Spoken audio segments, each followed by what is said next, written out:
खबर आपको दें कि 190 मिलियन पाउंड स्कैंडल में बड़ी पेशरफ सामने आ गई है। नैब रावलपिंडी ने 22 अहम सियासी रहनुमाओं के खिलाफ तहकीकात तेज कर दी हैं। 22 अहम रहनुमाओं के खिलाफ तहकीकात का आगाज जो है वो कर दिया गया है। 190 मिलियन पाउंड स्कैंडल में बड़ी पेशरफ सामने आई है। नैब रावलपिंडी ने 22 अहम सियासी रहनुमाओं के खिलाफ तहकीकात तेज कर दी हैं। आपको बता रही हैं कि नैब रावलपिंडी ने साबिक काबीना अरकान के नाम, गाड़ियों, जायदादों, अकाउंट्स का रिकॉर्ड तलब कर लिया है।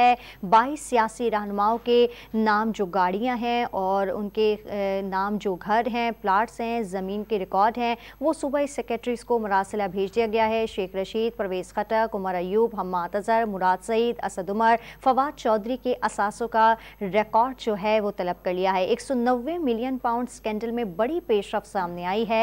नैब रावलपिंडी ने 22 अहम सियासी रहनुमाओं के खिलाफ तहकीकात जो है वो तेज कर दी है। आपको बता रही हैं कि नैब रावलपिंडी ने साबिक काबीना अरकान के नाम, गाड़ियों, जायदादों, अकाउंट्स का रिकॉर्ड तलब कर लिया है। 22 सियासी रहनुमाओं के नाम, गाड़ियां, घर, प्लाट्स, जमीनों का रिकॉर्ड के लिए सूबाई सेक्रेटरी को मरासिला इरसाल कर दिया है, जिसमें शेख रशीद, परवेज़ खटक, उमर अयूब, हम्माद अज़हर, मुराद सईद, असद उमर, फवाद चौधरी के असासों का रिकॉर्ड तलब किया गया है। मजीद जानेंगे डॉन न्यूज़ के नुमाइंदे अली वक़ार से। अली वक़ार, अपडेट कीजिएगा।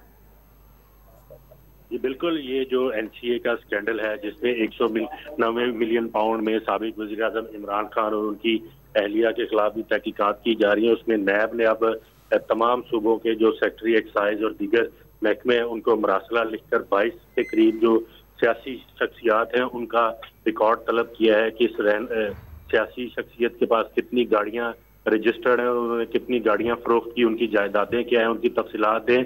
इन रहनुमाओं में गुलाम सरवर, मुराद सईद, परवेज़ खटक, जुबैदा जलाल, हम्माद अज़हर, शफकत महमूद, शेरी मज़ारी, खालिद महमूद सदीकी, इजाज अहमद शाह, अली अमीन गंडापुर, उसके अलावा असद उमर, उमर अयूब खान, फवाद चौधरी, साहिबजादा महबूब सुल्तान, जहीरुद्दीन बाबर, शेख रशीद, ये वो तमाम मेंबर हैं जो कि इमरान खान की काबीना का हिस्सा रहे। और ये भी कहा जा रहा है कि जब ये एनसीए स्कैंडल की मंजूरी काबीना में ली गई तो इसमें तमाम अराकीन मौजूद थे। इन अराकीन की मंजूरी ली गई, उसके बाद इन्होंने मुबैना तौर पर क्या फवायद हासिल किए, इसकी छानबीन जो है वो की जा रही है। इसके लिए मुख्तलिफ महकमों को खत लिखकर तफसीलात मांगी गई हैं। बहुत शुक्रिया आपका अली वक़ार।